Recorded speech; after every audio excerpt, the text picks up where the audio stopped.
أنا اسمي ندى وعندي 26 سنة. اتجوزت من شخص شخصيته قوية جدا. هو أكبر مني ب12 سنة. اتجوزنا جواز صالونات، لكن بعد الجواز بقى فيه حب وعشرة. لكن للأسف ما خلفناش أطفال. يعني ربنا ما أردش لسبب موجود فيا أنا. وطبعا عرضت عليه كتير قوي إن هو يتجوز، بس هو دايما كان بيرفض وما كانش راضي خالص. وكان دايما بيقولي لو ليا نصيب كنت خلفت منك.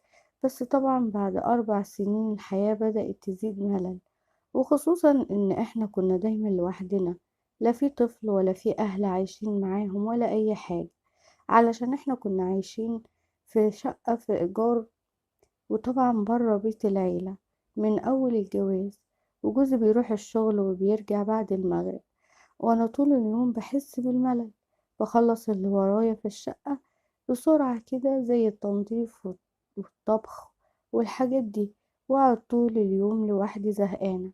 شوية اتفرج على التلفزيون وشوية افتح النت لحد ما جوزي طبعا يرجع. وبجد عايزة اقول لكم ان انا حاسة ان حياتي بقت مملة جدا. كل حاجة فيها بقت مملة، حتى طعم العلاقة ما بيني وما بين جوزي ما بقاش ليها طعم خالص. ومع الوقت بقيت من غير إرادة ومن غير متعة زي غير الأول خالص. وحسيت إن احنا بقينا زي الأغراب بالظبط، علشان طبعا مفيش جديد في حياتي. طلبت من جوزي إن أنا أنزل أدور وتشتغلي ليه أصلا؟ أنا سلمت أمري لله وطنشت ورجعت للوضع زي ما هو. لا ده بالعكس كمان بيزيد ملل أكتر وأكتر. وفي يوم جارتي خبطت عليا باب الشقة، جارتي اللي قصادي في الشقة اللي قدامي، وقالت لي استسمحك بس تيجي عندي شوية، هتساعديني بس في غسيل البطاطين أصلها تقيلة قوي عليا. قلت لها حاضر، شوية بس هلبس حاجة وهجيلك. وفعلا دخلت لبست لبس يعني اخد راحتي فيه معاها في الغسيل وكده، علشان اساعدها. وبدأنا ان احنا نحكي لبعض حياتنا، وبصراحة ارتحت لها قوي. حسيت ان هي بقت صاحبتي الوحيدة اللي بقت كل يوم معاها طول النهار، علشان هي كمان جوزها في سفر ومش بيرجع الا كل شهر يومين بس. يعني حسيت ان هي زي حالاتي بالظبط. لكن الفرق ما بيني وما بينها ان هي كانت مخلفة. هي كانت معاها بنت عندها 4 سنين. المهم بقيت انا وهي بنتابع الحديث مع بعض، وهونت عليا كتير قوي. غيرت لي الملل اللي انا كنت فيه بصراحة. وفي يوم بقى كنت قاعدة عندها وسمعت باب الأوضة بتاعها عمال يخبط وفي صوت راجل جوه. بقول لها هو ايه الصوت ده؟ هو جوزك هنا ولا ايه؟ قالت لي لا. قلت لها امال مين اللي جوه اللي بيتكلم ده؟ قالت لي ده ابني. بقول لها ابنك؟ هو انت معاكي اولاد غير البنت دي؟ قالت لي اه طبعا، ده بينها وبين عبد الله ابني 12 سنه. بقول لها 12 سنه يعني انت ما شاء الله معاكي ولد في السن ده؟ قالت لي اه طبعا. قلت لها بس انا عمري ما شفته ليه؟ قالت لي علشان هو اصلا مش بيخرج خالص وهو مريض، ومش بيخرج من الأوضة دي. بقول لها ازاي مريض؟ ومريض ايه؟ انا بقالي سنين قاعدة قصادك وعمري ما شفته خالص. قالت لي اصل عنده تخلف عقلي، ومش بخليه يخرج خالص علشان ما يعمليش مشاكل، وكمان بيخرج يبهدل لي الشقة وكده. قلت لها طيب ممكن اشوفه؟ قالت لي اه طبعا، بس استني اما اجهز لك كوباية شاي الاول وندخل مع بعض تشوفيه. وفعلا بعد ما جهزت الشاي ودخلت نادت عليه، ودخلت انا وشفته. سبحان الله، الحلو مش بيكمل خالص. شاب وسيم جدا وجميل جدا جدا، لكن ملوش حظ في الدنيا للأسف. طبعا انا شفته وقلت لها بس هو شكله هادي قوي وكويس، ليه تقفلي عليه؟ ده شكله هادي جدا. قالت لي لا، هو لحد كام شهر كده كان عصبي قوي وبيكسر الدنيا وبيعمل حاجات غريبة. ولما سألت الدكتور النفسي بتاعه قال لي دي فترة البلوغ عنده ولازم يكون كده، فحاولي تقفلي عليه علشان ما يعملش حاجة غلط. بس ومن وقتها لما حسيت ان هو بيعمل حاجات غلط بدأت ان انا اقفل عليه لحد ما هدي شوية. لكن بيجي برضو عليه وقت وبيتجنن وبيعمل اللي في دماغه. قلت لها يعني بيعمل ايه يعني؟ قالت لي لا خلاص دي اسرار بيوت بقى. قلت لها اه طيب خلاص انا فهمت. وطبعا ضحكت وكده وخلاص ومشيت. لكن علاقتي بيها بقى بقت جميلة جدا، وصعب ان انا ابعد عنها علشان هي اللي خرجتني من جوه الملل اللي انا كنت فيه ده. وبدأ جوزي يقولي شايفك مبسوطة الأيام دي مع جارتك. قلتله بصراحة بتسلى، لما يكون عندي جار حلو أحسن من الملل ده. قالي خدي راحتك، هي كده كده الناس دول ناس كويسين وفي حالهم، في حالهم كده من زمان. وأنا كمان بقى بدأت أحكي لجوزي عن اللي عندهم وعن ابنها المريض، وخلاص بقينا عيلة واحدة، بقينا عيلة مع بعض. وجارتي بدأت تفك الحبل لابنها شوية شوية، انه يعني يخرج من الشقة ويقعد معانا وكده. وحسيته هادي قوي، وبدأ يدخل شقتي، وما كانش بيتكلم خالص، كان بيقعد يبص كده حوالينه وكأنه لسه مولود، بيبص في كل الاتجاهات كده. وفي يوم جوزي قعد معانا، وجوزي كان بيشرب سجاير وحب ان هو يولع سيجارة وكده. راح الشاب ده خطفها منه وبدأ يعمل زي جوزي بالظبط، ومعرفناش ناخدها منه خالص. لكن جوزي قال لي سيبيه براحته، هو اصلا مش هياخدها ومش هيعرف يشربها خالص. وفعلا لقيته بيلعب بيها، لكن حسيت ان هو بدأ يحبنا، وبدأ ان هو يجي عندنا طول اليوم ويقعد في الصالة معانا. يعني بنشغل التلفزيون واسيبه قاعد يتفرج شوية، واروح انا اقعد مع شوية كده يعني. وفي يوم كان قاعد في الصالة وسبته ورحت اقعد مع مامته. قعدنا وقت كتير قوي. لما رجعت شقتي اشوفه علشان اخده يعني على شقتهم تاني يتغدى وكده، دخلت الشقة بتاعتي ببص عليه في الصالة، ما لقيتوش خالص. بدأت ان انا انده عليه واقول له يا عبد الله انت فين؟ لكن كنت سامع صوت غريب قوي، صوت حد بيستغيث بهدوء، والصوت ده كان خارج من أوضة نومي. قربت كده من على الباب بالراحة ولسه بفتح الباب، واتفاجئت بيه مرمي على الأرض. لقيته نايم على الأرض وباب الدولاب بتاعي واقع عليه. معرفش بصراحة هو وقع عليه ازاي. المهم ان انا جريت عليه ورفعت الباب من عليه، وبقول له ايه اللي جابك هنا بس، وهو اصلا مش بيتكلم. بس انا طبعا انقذته واخدته وغسلت له وشه وعدلت له هدومه، واخدته على طول على شقتهم. وبقول لمامته على اللي حصل، ضحكت كده وقالت لي مش بقولك ان ساعات بتيجي عليه حاجات كده، بتجيله حالة بيبهدل الشقة كلها، علشان كده بقفل عليه. وكمان اقولك على حاجة كده، انتي ربنا بيحبك انه اتزنق مع باب الدولاب، ولو ما كانش وقع عليه كان زمانه دلوقتي مبهدلك كل حاجة جوه الشقة.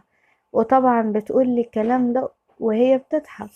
قلت لها لا يا ستي عادي، ده انا خفت عليه بس مش اكتر. قالت لي انا بعد اليوم ده انا مش هخرجه تاني من اوضته.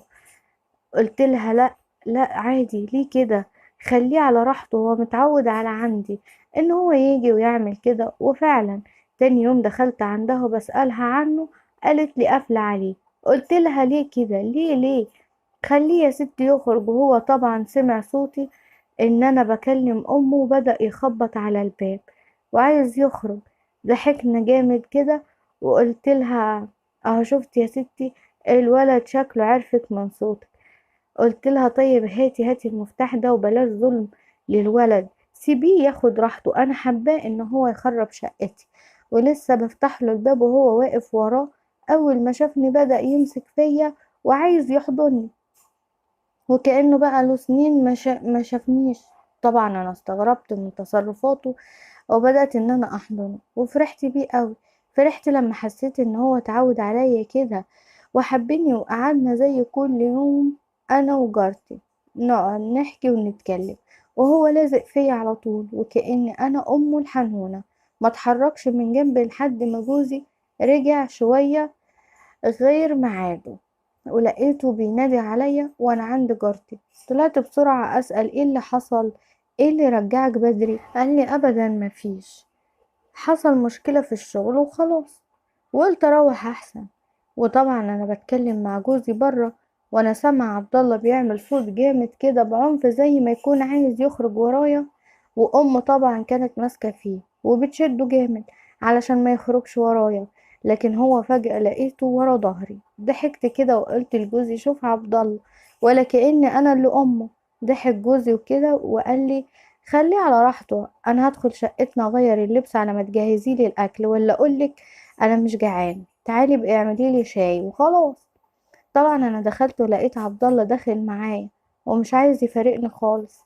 عملت الشاي ودخلت المطبخ وعبد الله برضه لازق فيا، وجوزي فضل يضحك قوي على المنظر اللي هو شايفه.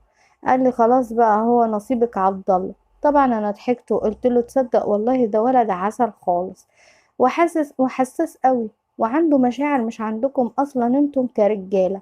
وفضلنا نضحك انا وجوزي. جوزي ضحك وقال لي خلاص اشبعي بيه بقى لحد ما امه جت علشان تاخده. زعل وفضل يصوت بصوت عالي. جوزي قال لها لا لا خليه، هو هياكل معانا وشوية وهيمشي. يا ست سيبيه وخلاص. امه قالت لنا لو عايزين تريحوا شوية ولا حاجة خليكم براحتكم. رد جوزي وقال لها لا لا خليه، خليه قاعد شوية. وفعلا فضل قاعد، لكن انا مش عارفة اعمل حاجة منه. كل مكان بروحه بيجي ورايا في الشقة، عامل زي ضلي، لدرجة ان جوزي جاي وبيقول لي تعالي معايا في الأوضة عايزك. طبعا انا ضحكت وفهمت هو عايز ايه. قلت له يعني انت مش شايف عبد الله عامل فيا ايه؟ قال لي عادي سيبك منه، هو يعني فاهم حاجة؟ هو احنا هو فاهم ان احنا بنعمل ايه؟ قلت له مش على كده، المشكلة ان انا لو دخلت هيدخل ورايا، ما انت شايف بنفسك اهو. قال لي اه شايف، بس يلا تعالي كده جربي بالراحة كده وتسحبي بالراحة وادخلي واستنيني. قلت لجوزي اصبر شوية طيب اجرب. وطبعا جربت وفشلت في التجربة. الأول لقيته ورايا بكل ثقة معايا على طول ومش هيسيبني. قلت لجوزي بقولك ايه مش هينفع، وبعدين انا اتكسف انادي على امه تيجي تاخده، هتفهم على طول ان في حاجة، وانا طبعا خجولة. بلاش بقى احراج. قال لي ولا تنادي على امه ولا حاجة يا بنتي، ده في عالم تاني خالص. وطبعا انا مكسوفة وقرفانة في نفس الوقت وبضحك من عبد الله واللي بيعمله فيا. وبقول له انت اكيد اتجننت. بقول لك مكسوفة من اللي احنا هنعمله. المهم جوزي مصر على طلب حقه، بس انا طبعا خجولة من عبد الله اللي لازق ليا في كل مكان. كل ما امشي يمشي ورايا. راح جوزي قال لي بقول لك ايه كبري دماغك منه خالص، هو فاهم حاجة؟ احنا بنعمل ايه اصلا؟ قلت له اه طبعا هو مريض نفسي، لكن هو شاب ومش صغير اكيد هيحس ويفهم. قال لي حتى لو فهم هو بيتكلم اصلا علشان تخافي منه؟ قمت طبعا اغير هدومي وانا مكسوفة اوي ولسه بطلع لبسي للنوم. قلت له لا لا لا الولد بيبصلنا وشكله فاهم. قال لي سيبك منه وطنشي. ويا دوب وصلت للسرير ولقيت عبد الله سابقني جنب جوزي. وقلت له اهو اتفرج بقى. راح جوزي قايل لي خلاص تعالي الناحية التانية جنبي، ولسه طبعا رايحة وعبد الله نزل فيه ضرب فيه ضرب. فاكر ان هو بيضربني، وانا كنت بضحك اوي وطلعت اجري من جنبهم من كتر الضحك. لقيت جوزي طالع ورايا وراح ضربه، ولقيت وشه احمر خالص وقال لي عليا الطلاق ما انا نايم خالص. وقلت له احسن، ده انا اجيب لك عبد الله كل مرة علشان تزعل انت. قال لي يلا غور انت وعبد الله بتاعك ده اللي معرفش اصلا طلع لنا منين. كل ده بيحصل وعبد الله معايا مش عايز يسيبني. وشوية وام عبد الله جت تنادي عليه ودخلت عندي وقالت لي يلا علشان عبد الله هينام طبعا. هو رفض كالعادة. قلت لها خلاص استني انا هاجي عندك الشقة علشان هو يرضى يجي معايا. وفعلا دخلت الشقة عندهم وقعدت لحد ما هو نام، وهربت منه بالعافية. ورجعت لشقتي لقيت جوزي شكله نازل على القهوة. قعدت شوية افكر واقول لنفسي معقول عبد الله ده مريض؟ لو كان عاقل ما كانش في راجل في جماله ووسامته وحنيته. شوية ورجع جوزي وحسيته زعلان. وقلت له انت هتزعل من وجوده؟ لو انت هتزعل من وجوده تاني بلاش منه خالص. قال لي لا هو انا كل يوم هقعد من الشغل، ده مجرد يوم بس. المشكلة ان انا مش هعرف اخد راحتي ولا اقولك خلاص خلاص هو مش مضايقني في حاجة، خلاص حصل خير. المهم عدى اسبوعين وفي يومين ورا بعض كنت بحلم ان انا شايلة طفل وبرضعه، واصحى تاني يوم الحلم ده يتكرر، لحد ما قلت ايه احكي لجوزي. وبعدين خفت يزعل علشان هو قال لي بلاش نتكلم في موضوع الخلفة ده تاني وكله بتاع ربنا، لكن طبعا الحلم ده بدأ يراودني كتير قوي. فحكيت لجوزي فقال لي لا لا طبعا ده عقلك الباطن بس علشان انتي دايما بتفكري في الخلفة. وقلت له لا، انا اصلا نسيت الموضوع ده من زمان، لكن معرفش بقالي كتير قوي بشوف نفس الحلم ده، ان الدكتورة واقفة جنبي وبتديني طفل وبتقولي خدي رضعي، وانا باخده وارضعه كأن انا فعلا امه. قال لي طنشي طنشي، ده مجرد تفكير بس. لكن طبعا بعد شوية ايام هرب مني الحلم ده لمدة كبيرة. وطول المدة دي وانا كالعادة كل يوم بصحى بفطر جوزي وارتب الشقة وادخل عند جارتي اشوف عبد الله، وبدأت اهتم بيه قوي وبلبسه وبحميه. بقيت انا بالنسبة له اكتر من امه، حتى امه حسيتها ان هي ما بقتش تهتم بيه كده، خصوصا طول ما انا موجودة. وبدأ يخرج ويدخل شقتي كالعادة ويقعد ويتفرج على التلفزيون. وبعد فترة بدأ الحلم ده يظهر لي تاني، نفس الحلم. هنا بقى بدأت أقلق وقلت لجوزي لا، الحلم ده بيتكرر عندي على طول، الحلم ده وراه حاجة، أنا هتجنن، ايه رأيك انت أروح أكشف تاني، يمكن في حاجة اتغيرت. قال لي بص، بما ان انتي مصممة، أنا هقولك بقى على السر واريحك وارتاح أنا كمان واريح ضميري. قلت له قولي في ايه؟ قال لي يا ستي انتي سليمة 100%، التحاليل كلها سليمة اللي انتي عاملاها من 7 سنين، وانا اللي معيوب، بس حبيت اخبي عنك علشان بحبك ومش عايزك تتحطمي. قلت له علشان كده كل ما اقولك تتجوز تقولي لا؟ لا يعني انت عارف ان انت عقيم. قال لي اه طبعا، لكن دلوقتي ليكي حرية الاختيار في حياتك. ولسه بيقولي لو حابة ان انت تبعدي عني. قلت له لا لا، انا مستحيل اعيش من غيرك وانت عارف كده كويس، لكن بس كنت عرفني وانت طبعا عندي بالدنيا كلها. وفجأة لقيت عبد الله نازل خبط على باب الشقة علشان افتح له. فتحت له ودخل وقعد مكان ما بيقعد، واحنا لسه بنتناقش انا وجوزي في موضوعنا. وبقول لجوزي طيب ايه المشكلة، ما ممكن نروح عند دكتور تاني وتالت ورابع، مفيش حاجة مستحيلة، ايه اللي هيحصل يعني؟ قال لي من غير ما تقولي، انا من زمان وانا متابع، لكن اخر مرة الدكتور قال لي خلاص مفيش امل، خلاص مفيش امل للخلفة. قلت له عادي ولا يهمك، المهم وجودك انت بالدنيا كلها. قال لي انت اللي نفسك في طفل؟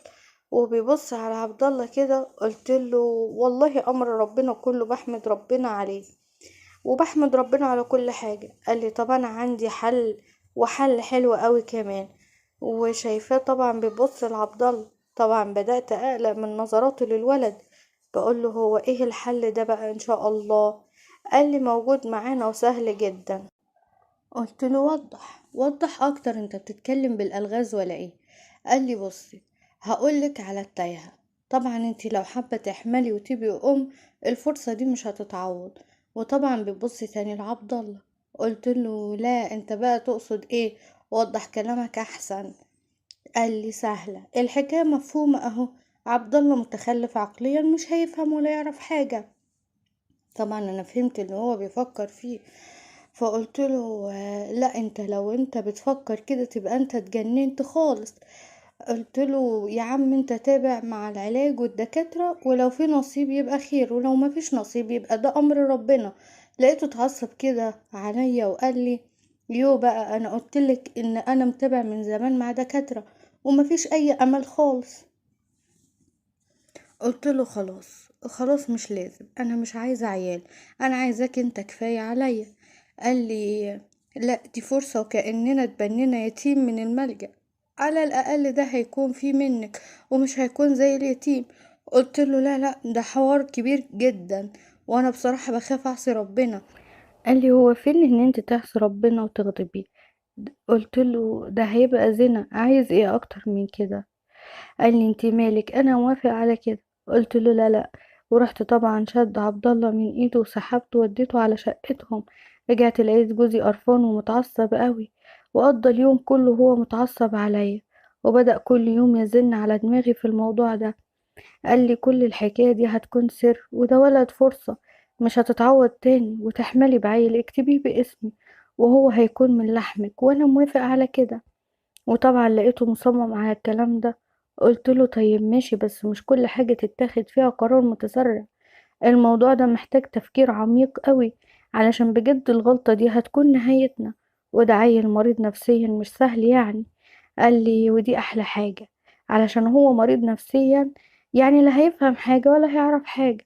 قلت له طب والناس، الناس هتقول ايه؟ قال لي واحنا مالنا بالناس، ده امر ربنا، يعني محدش هيحس بحاجة، هيقولوا ربنا رضاهم بعد كام سنة وخلاص. قلت له خلاص خلينا ناخد فرصة نفكر، وبعد كام يوم نبقى نقرر. وطبعا بعد كام يوم وانا فضلت افكر كتير قوي ومحتارة قوي في الموضوع ده، وخايفة كمان علشان حرام ومش هيكمل. لكن طبعا ضغط جوزي عليا خلاني امهد له وبدأت اتفاعل معاه بالايجابية. لقيت جوزي بيقول لي هو الولد معاكي كل يوم اهو، فكري، فكري بقى براحتك وشوفي هتعملي ايه. قلت له خايفة. قال لي خايفة من ايه؟ ما خلاص قلنا مفيش خوف. قلت له لا، خايفة من الموقف نفسه وهعمله ازاي. قال لي بصي، انا هاخد اجازة بكرة من الشغل وهساعدك انت وعبد الله. قلت له ما هو ده محتاج دماغ كمان مع عبد الله. قال لي سيبي كل حاجة عليا وانا ان شاء الله هظبط لك كل حاجة. عدى اسبوع ورا اسبوع ولقيتهم مع عبد الله في يوم جاية بتقولي بصي انا جوزي عنده سفرية تبع الشغل، وعنده في شرم الشيخ، وبيقولي ان هو هياخد معاه، هياخدني انا معاه انا والبنت بالمرة علشان نغير جو وكده لحد ما مدة الشغل تخلص، يعني ممكن اسبوعين مثلا. يعني انا بصراحة قلت اشوف رد جارتنا الاول، وطبعا هي كانت عايزة تسيب عبد الله معايا، وطبعا انتي عارفة ان صعب عليا طبعا ان انا اخد عبد الله معايا المصيف، وصعب اخليه لوحده وهو متعود عليكي. فانا قلت ان انا اسيبه عندك واسيب لك مفتاح الشقة كمان علشان تهتمي بيه الفترة دي، ولو ما فيهاش حاجة تضايقك. طبعا انا قلت لها يا ستي لو على عبد الله عادي، شوفي هتروحي امتى وانا موجودة. قالت لي احتمال بكرة ان شاء الله نمشي بالليل. قلت لها خلاص مفيش مشكلة. وطبعا لما رجع جوزي وحكيت له اللي حصل لقيته فرح جدا، وقال لي بس هي دي الفرصة بقى. قلت له فرصة ايه؟ ما انا قلت لك انه فقد الاحساس اصلا، افهم بقى. قال لي مالكيش دعوة انت، هما بس يسافروا والباقي عليا. وفعلا سافروا وسابوا عبد الله. وتاني يوم لقيت جوزي بيقول لي انا عملت اجازة اسبوع وهقعد معاكم وهنخلص الموضوع ده بقى. بقول له انت لسه مصمم برضو رغم اللي حكيتهولك؟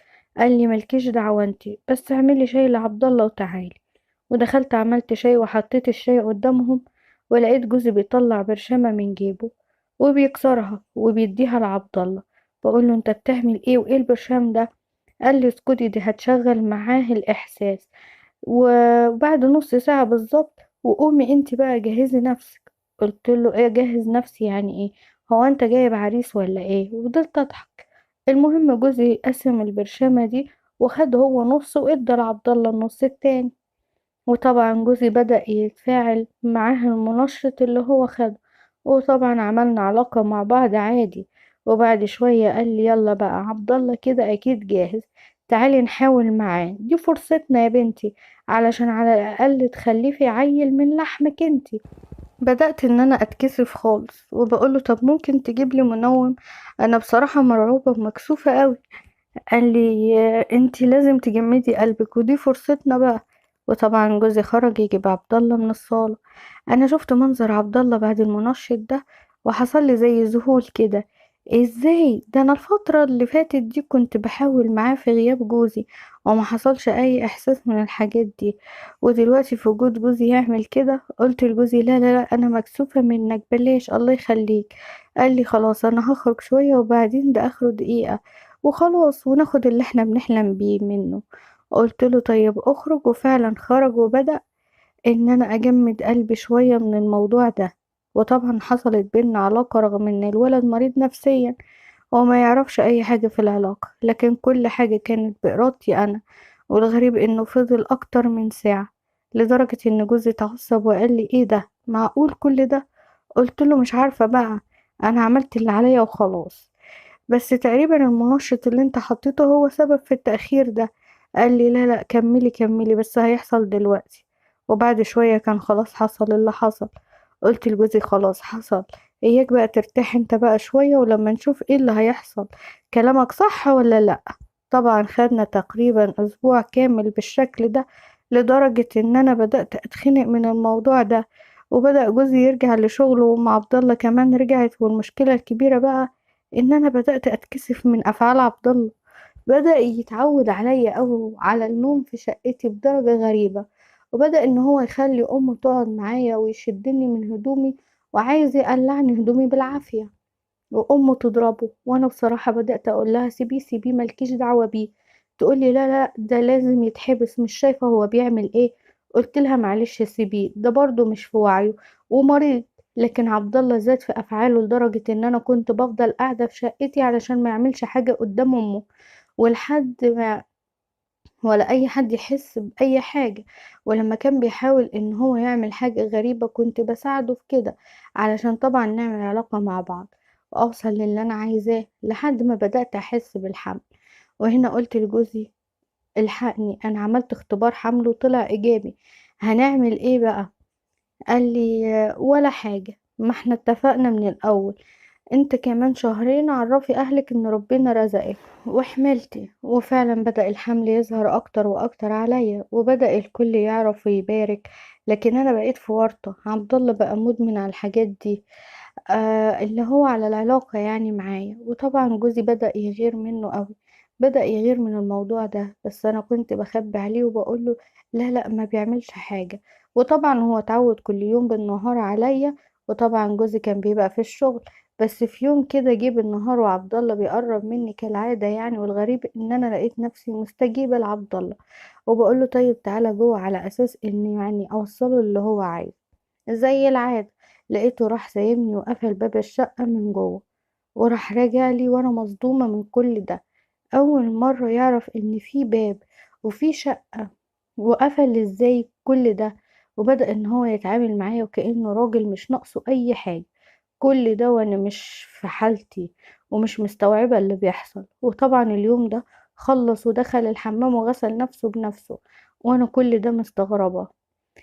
يعني ازاي رجعت قلت مثلا يمكن اتعود لما يشوفني مثلا وانا بقفل باب الشقة او بغسل له هدومه او حاجة، فحب مثلا ان هو يعمل زيي. لكن حسيت بنفسه في اللحظة دي كانت مش بتقول ان ده مختل عقليا ولا حاجة، لا لا، ده كان احسن من اي راجل في الدنيا، راجل كامل مكتمل. وعدت فترة كبيرة وعبد الله زي ما هو عايز نفس الحاجة دي ويعملها معايا. انا طبعا قلقت اكتر، قلت لجوزي ايه رأيك ان احنا نشوف شقة في منطقة تانية نسكن فيها علشان نخرج من موضوع عبد الله ده. وانا بصراحة خايفة بعد مولد يحصل حاجة كده ولا كده. قال لي ليه يعني؟ ما قلنا ما تخافيش، ده عيل متخلف، ولو حصلت حاجة معقول حد يصدق كده؟ كل دي حركات واحد يعني مجنون. قلت له لا، مش قصة ان هو يفهم الحكاية، قصة ان هو من ساعة ما حصل ما بيننا حاجة وهو كل يوم بيبقى عايز حاجة يعملها معايا. شكله اتعود على كده ولا ايه، ويفضحني. وطبعا وانت في الشغل بيعمل لي حاجات كتيرة قوي كده كده، يعني بيقرب مني وبيبقى عايز يعمل معايا حاجة. قال لي طيب ليه معرفتنيش كده من الأول، كنا خلصنا منه وارتحنا. قلت له لا لا، نخلص منه ايه، انت مجنون؟ قلت له لا، احنا عايزين نكمل حياتنا بسعادة من غير كلامك اللي انت بتقوله ده. احنا عايزين شقة وخلاص في منطقة غير دي، ونخترع اي حجة وخلاص، ونقول احنا نقلنا تبع شغلك علشان نقدر ننسى موضوع عبد الله، ولو عايز يعني ان احنا نعيش براحتنا. قال لي خلاص انا هشوف الدنيا فيها ايه وهعرفك. وحصل كل اللي اتفقنا عليه. لكن حصلت حاجة لا كانت تيجي على البال ولا على الخاطر. طلع كابوس مفهوش مفر ولا مهرب. اكتشفنا حاجة مرعبة جدا، ولا في الأحلام. طبعا بعد ما اتفقت مع جوزي ان احنا لازم ننقل من الشقة دي ونروح منطقة تانية. عدى اسبوع كده وفعلا جوزي قال لي لقيت شقة في منطقة قريبة من الشغل، وجهزي نفسك علشان احتمال اخر الشهر ده. وفعلا بدأت اجهز نفسي، لكن طول الفترة دي وعبد الله ملازمني، مش عايز يبعد عني لحظة. وكالعادة اتعود ان هو يعمل معايا حاجة مرة ومرتين في اليوم، بدون طبعا ما اعرف جوزي، واقول مش مشكلة، كده كده هانت وهنمشي خلاص، هنمشي من هنا. وجيت قبل ما انقل باسبوع فتحت حوار النقل ده مع جارتي، اللي طبعا حزنت قوي من خبر النقل ده والبعد عنها. لكن حاولت افهمها ان دي شقة جديدة وتبع شغل جوزي، وهتوفر علينا كتير قوي. لكن كل اللي شفته في عينيها ان هي بتقولي ان عبد الله اتعود عليكم قوي، ممكن يتعب نفسيا اكتر. وقلت لها ان انا فاهمه اللي انت عايزه تقوليه، بس بلاش تقفلي عليه كتير، وحاولي تقربي منه اكتر، هيتعود عليكي وانتي امه يعني مش هيهون عليكي. قالت لي هحاول، لكن هو بقاله كام يوم كده حالته متغيرة من الاول. حسيته ان هو بدأ يفهم وحاسس باللي حواليه. قلت لها ازاي يعني؟ قالت لي يعني من ساعة مثلا ما اتعود عليكم وبدأ يحس مثلا بونس، وبدأ يعمل حاجات انا كنت بتعب علشان اساعده فيها. بقول لها زي ايه؟ قالت لي زي مثلا ان هو بدأ يدخل الحمام لوحده ويغسل لنفسه، وكمان بيحاول يختار لبسه اللي هيلبسه. طبعا انا بدأت اقلق اكتر علشان ده نفس اللي كنت بحسه معاه في الفترة الاخيرة، لما خد عليا في العلاقة وحسيت ان هو راجل كامل وعارف يعني ايه علاقة مع ست. لكن طبعا هربت منها بالكلام وغيرنا الموضوع كله. طبعا كل ده وعبد الله قاعد ورايا وعينه متابعاني وسامع كل حاجة، حاساه فاهم كلامنا. لكن قلبت الحوار كله وقلت لها طيب هروح انا اجهز الاكل عشان جوزي قرب يجي، وهربت منها. بس دخلت شقتي وجسمي كله بيترعش، وبدأت اخاف واحس ان في حاجة غلط. حاسة ان في حاجة غلط من نظرات الولد، وخصوصا المرة دي، وكمان كلامها من افعاله معاها في البيت دي بصراحة خلتني أشك في نفسي. وكمان كذبت عليها علشان أهرب منها من الموقف ده بحجة إن جوزي جه وهقوم أعمله الأكل. لكن جوزي أصلا قال لي إن قدامه 4 أيام في الشغل ومش هينفع يجي علشان هو مضغوط في الشغل، علشان يعني يقدر ياخد أجازة وقت ما ننقل في الشقة الجديدة. بس أنا طبعا بدأت أخاف قوي وحسيت إن قلبي بيدق، لكن كنت بحاول أخبي على نفسي وأقول لأ، ده مجرد إحساس بالغلط، غلط اللي احنا عملناه وعادي، فترة وهتعدي. بعد شوية لقيت الباب بيخبط. أنا عارفة إن هو عبد الله علشان هو عارف إن أنا جوه ولازم يجيلي زي عادته. فتحت لقيت أمه بتقولي مالك فيكي ايه؟ بقول لها أبدا، بس ممكن مثلا شوية زعل ولا حاجة إن احنا هنسيب المكان اللي اتعودت عليه. قعدت معايا شوية وفي وسط الكلام مع بعض افتكرت إن أنا عندي لبس زيادة. قلت لها ايه رأيك تيجي تقيسي شوية عبايات ولبس عندي؟ انا عندي كتير ومعظمهم بقوا ضيقين عليا قوي وانا جسمي ماله دلوقتي. وكمان اصلا من غير كده انا كل ما افكر اقولك تعالي جربي اللبس بنسى، واهو بالمرة ننظم الشتوي ومن الصيفي. قالت لي يلا وهساعدك كمان بالمرة. وفعلا دخلنا لقينا فيه لبس متخزن في الشنط فوق الدولاب وجوه. نزلنا وبدأنا نفتح ونطلع القديم والجديد، واحنا بنظبط كده وكنا بنقيس فيها عبايات وقمصان. اللي تيجي عليها اقولها خلاص اركنيها على جنب دي بتاعتك. وفي حاجات انا كنت محتفظة بيها لكن نسيتها مع الوقت، فكنت بشوفها واقيس واشوفها لسه مناسبة ولا لأ. وفضلنا كده طول الوقت في الأوضة بنقيس الحاجات اللي هي هتيجي على قدها واللي على قدي. وفجأة اتفاجئت بعبد الله قاعد في الصالة من فترة واحنا مش واخدين بالنا. وانا طالعة اجيب شوية مية نشرب من المطبخ لقيته قاعد في الصالة ولقيته شبه عرقان كده، ووشه بينزل مية كتير وكأنه لسه غسل وشه. فدخلت على الأوضة تاني لبست روب لقيت أمه بتقولي اوعي يكون جوزك جه ولا حاجة. قلت لها لا، ده عبد الله قاعد في الصالة. قالت لي تنيلي بتخبي جسمك منه وهو عارف حاجة؟ وبتضحك. المهم اخدت الروب ودخلت على المطبخ اجيب المية، لقيت التلاجة مفتوحة. استغربت انها نسيت التلاجة مفتوحة قبل كده ولا ايه، ولا يكون عبد الله فتح الباب واكل من التلاجة حاجة او شرب حاجة. لكن وانا بقفل باب التلاجة لقيت علبة على الارض. العلبة دي مش غريبة عليا، شكلها شفتها قبل كده. قعدت اتخيل انا شفتها فين، وطبعا بميل اجيبها كده وافتكرت العلبة دي كانت مع جوزي يوم حط منها منشط في الشاي لعبد الله. لكن وقتها العلبة دي كانت بتعمل صوت بمعنى انها كانت فيها حبوب كتيرة قوي. وبعدها ببصله كده لقيت وشه منفوخ قوي وعينه حمرة، حمرة جدا، وكأنها بتطلع شرارة. طبعا امه شافته كده ما كانتش واخدة بالها منه، راحت تلبس هدومها وقالت له يلا يا عبد الله روح على البيت. طبعا واتفاجئت ان هو بيقرب منها وعينه حمرة قوي وكأنه خد كتلة من المنشط ده. كان واحد سكران بالظبط، وراح حاضن ظهر امه كأنه مفكرها ان هو انا امه. اتخضيت طبعا وبتقوله ايه ده؟ هو انت مالك كده؟ يلا نمشي، يلا نروح شقتنا. لكن هو مش هنا خالص، وهو شايفها ان هي انا، وبدأ ان هي تزقه شمال ويمين لكن من غير فايدة خالص. هو خلاص مصمم ان هي انا امه. قالت له يا لهوي الحالة اشتغلت، تعالي امسكي معايا الولد ده. لكن طبعا نمسك مين، انا اول مرة اشوف قوة في شخص كده. وفجأة لقيته قطع اللبس اللي هو لابسه وبقى مش لابس حاجة خالص.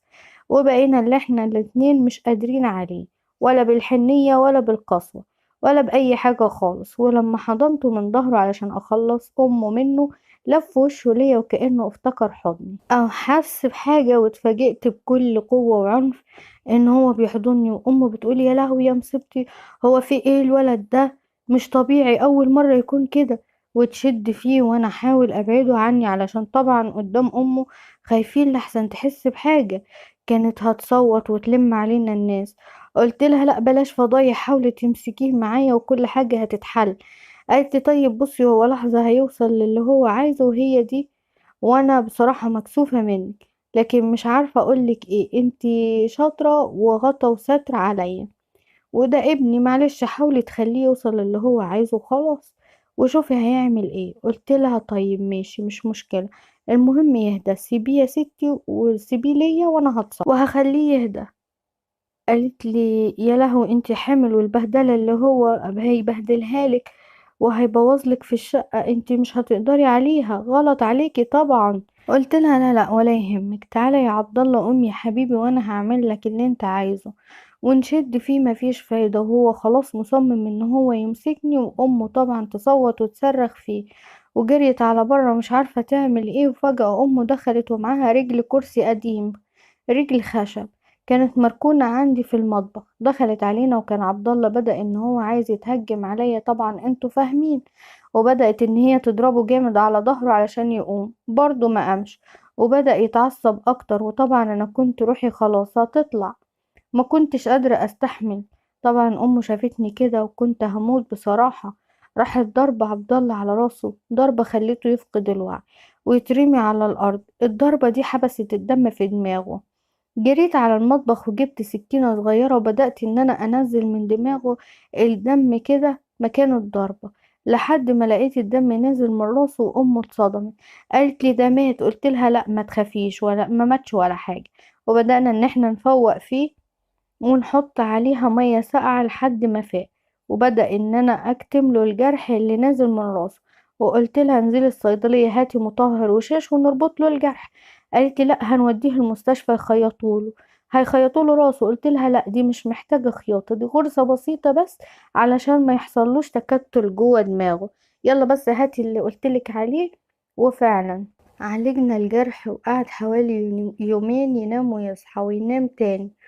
امه قالت لي انا بفكر اجيب له دكتور. قلت لها نستنى شويه ولما فقش هنجيب له دكتور، لكن طبعا الضربه مأثره عليه، وبعدين هو كويس اهو بيقوم وياكل وينام مش بيشتكي من حاجه خالص. قالت لي طيب ماشي. قلت لها هو ايه اللي حصل ده؟ ده اللي حصل ده كان غريب قوي، اول مره اشوفه، وكمان وشه كان متغير. انتي ما كنتيش واخده بالك ولا ايه؟ قالت لي اسكتي، ده اللي حصل بقى بعد ما انتي نقلتيه شقتك وبرتب الدولاب بتاعي، لقيت علبة منشط بتاعت جوزي بس فاضية. شكل عبد الله فكرها حاجة تتاكل وخد منها ولا حاجة. قالت لي اه علشان كده معلش انا اسفة والله على اللي حصل، انا بصراحة مكسوفة منك قوي. قلت لها لا عادي، المهم ان هو يكون بخير. قالت لي طيب امان عليكي بلاش تعرفي جوزك على اللي حصل. قلت لها لا ما تخافيش طبعا محدش هيعرف.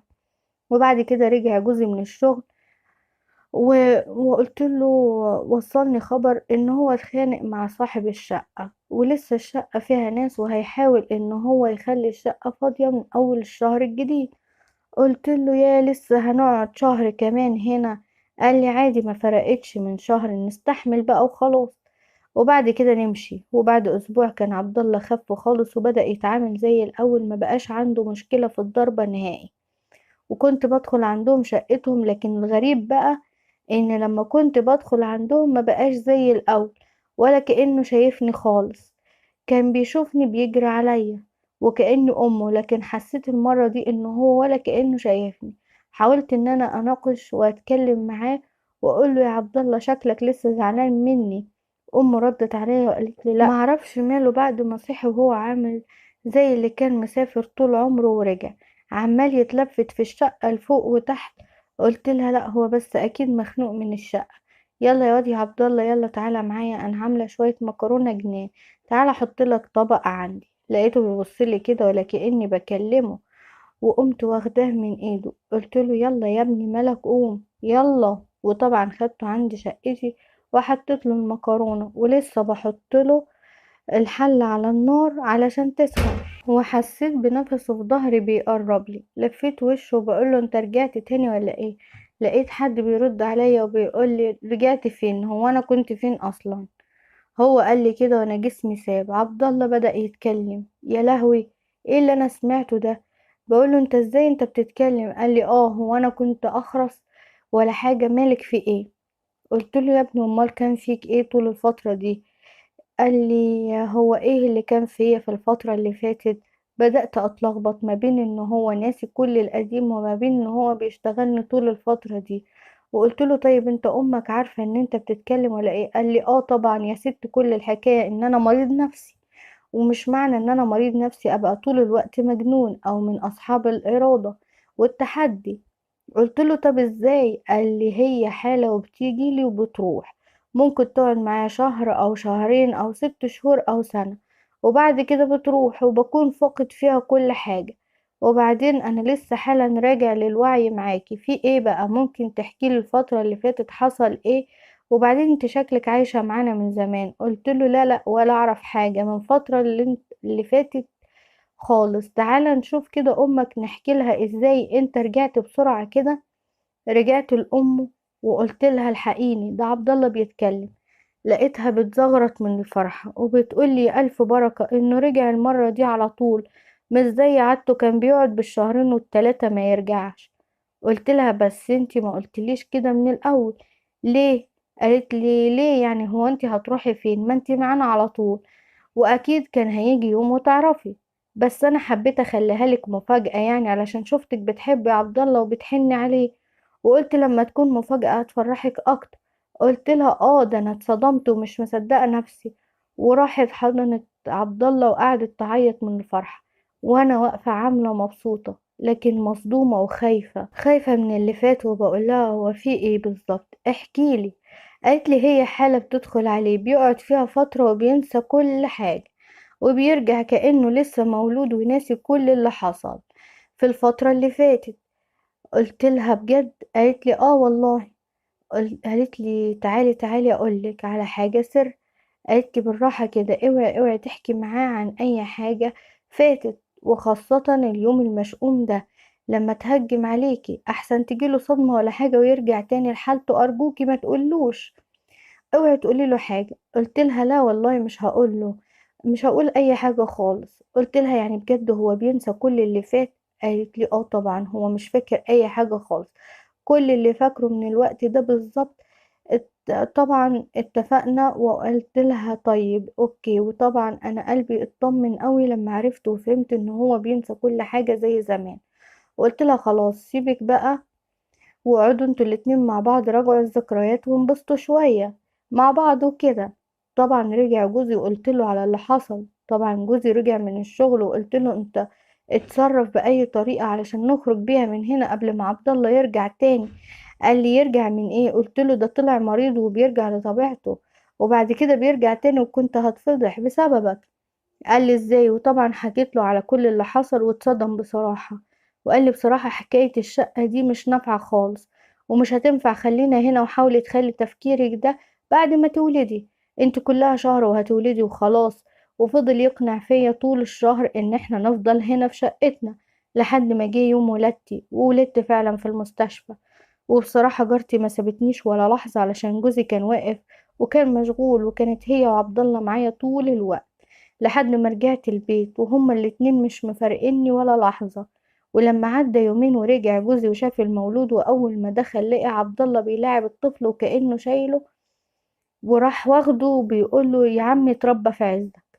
وقال لي يلا يا ماما علشان نروح شقتنا، خليهم يفرحوا مع بعض. وقعد جوزي جنبي وحسيت ان هو مش فرحان، وقلت له بكره ان شاء الله حاول تاخد اجازة علشان تروح مع ام عبد الله لحد المستشفى علشان تسجل المولود. قال لي اسجل ايه؟ مش وقت الكلام ده، انا مشغول ومش فاضي. قلت له لا لا حرام، ده كده كتير قوي، انت مش هياخد منك دقايق وهترجع على شغلك على طول.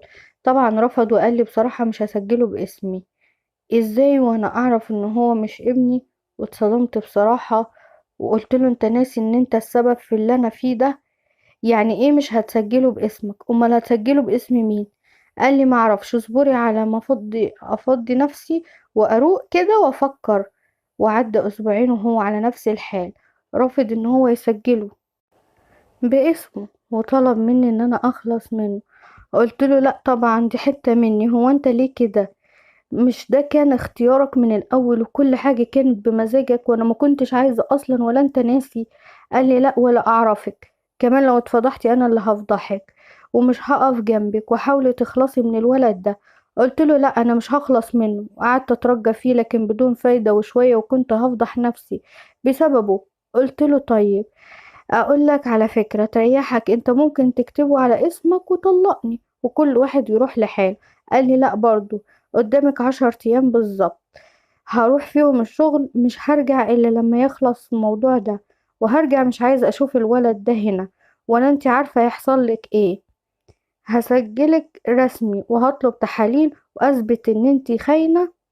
وراح وسابني وخرج وسابني وانا متضايقة ومش عارفة اعمل ايه، وعمالة اكل في نفسي مش عارفة اتصرف ازاي. ومستحيل ان انا اخلص من ابني ده حتى لو هروح فيها. قعدت محتارة وافكر في حل مش عارفة افكر، لحد ما جت جارتي وقالت لي في ايه؟ قلت لها مفيش حاجة. فضلت تكبرني وتقولي طب قوليلي علشان خاطري، لكن مرضتش. وفي مرة بقى وانا قاعدة معاها قلت لها بصي انا هحكيلك، واللي يحصل يحصل، انا هقولك الحقيقة وزي ما تيجي بقى. لكن طبعا قبل ما اقول، قلت هعرض على جوزي الاول موضوع الطلاق ده، تاني مرة يعني قبل ما افضفض معاه.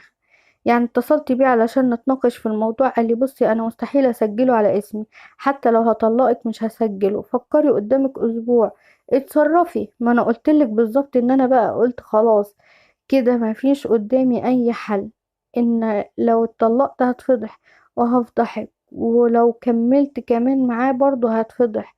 لما جاتلي بقى ام عبد الله وقعدت معاها قلت لها ممكن احكي لك على حكاية، بس قبل ما احكي لك عندي ليكي طلب. قالت لي ايه هو؟ قلت لها عايزاكي تسامحيني علشان انا كنت مغلوبة على امري، وكل اللي هحكي لك عليه دلوقتي كان غصب عني ومش بمزاجي والله. قالت لي هسامحك بس مالك في ايه؟ وبدأت ان انا احكي لها القصة من البداية للنهاية. طبعا اتصدمت صدمة عمرها، لكن في نفس الوقت قالت لي طيب ايه الحل دلوقتي؟ طبعا الكلام ده بعد ما زعلت جامد، وبدأت اقنعها ان كل حاجة كانت غصب عني وجوزي هو السبب في كل ده. قالت لي يعني الولد ده مش ابن جوزك؟ قلت لها لا، جوزي اصلا عقيم، وهو عمل كل ده علشان يداري خيبته قدام اهله، وفي الاخر رفض لما استوعب الغلط اللي عمله، رفض يسجله باسمه وقال لي اتطلقي وانا هقفل على الموضوع ده، لكن من غير برضو ما اسجل الولد. قلت لها انت تعرفي عني ان انا مش بخرج مع حد اصلا، ولا ليا في علاقات نهائي مع حد، لكن ده حصل بمساعدة الشيطان جوزي. وعبد الله طبعا كان فاقد كل حاجة. قالت لي انا مش عارفه اقولك ايه، بس بصراحه دي مصيبه وعبد الله ممكن يروح فيها لو عرف حاجه زي كده. فجاه عبد الله دخل وبيقول انا سمعت كل حاجه، وكمان انا عايزه اقولك على حاجه. في اليوم ده اللي جوزك كان بيتكلم في الموضوع ده واول مره غصبك عليا على العلاقه معايا، انا كنت راجع من الازمه وكنت فاهم زي ما بكلمك دلوقتي. هو قال لي كده وانا اتصدمت اكتر، لكن كمل كلامه عادي وقال لي ده مش وقته، مش وقت الكلام ده، المهم يا ماما عايزين نشوف مخرج من الموضوع ده. وكمل وقال لي حتى لو طلقها انا هتجوزها. وامه قالت له انت تتجوز ايه؟ ده انت لسه صغير. انا قلت لها مش مهم نتجوز عادي ارجوكي، عايزه مخرج، عايزه اخرج بدون فضايح. وطبعا جارتي علشان قلبها كبير وطيبه قالت لي طيب بس بشرط واحد، لازم نعمل تحاليل ونتاكد من الولد ده معلش. قلت لها ماشي بس مش دلوقتي. عبد الله قال لي عادي حتى لو بعد سنة انا هسجله باسمي، بس دلوقتي مش مهم اي حاجة غير انك تطلقي. وفعلا حسيت ان هو ده الحل الصح مع جوزي اللي ما صدق ان هو يخلع مني ويطلقني. وبعد كده اتجوزت عبد الله. لكن طبعا جوزي واهله فضحوني بالكلام اللي عمال يتقال يمين وشمال. وام عبد الله لما كانت بتسمع الكلام ده وتحس ان انا زعلانه من الكلام اللي عمال يتقال، بتفضل تهديني وتقولي ولا يهمك، ايه يعني واحده اتطلقت واتجوزت اللي بتحبه وخلاص وعاشت معاه. طبعا عايزه اقول لكم عبد الله، ام عبد الله هي الوحيده اللي طلعت بيها من الدنيا، وهي السبب في كل حاجه بعد ربنا، والحمد لله خرجت من اللي انا فيه على خير. ودي كانت حكايتي النهارده، يا رب حكايتي تكون عجبتكم. ولو عجبتكم يا ريت تكتبولي في التعليقات، وما تنسوش تقولولي ايه رأيكم في التعليقات، وتعملولي اعجاب على الفيديو.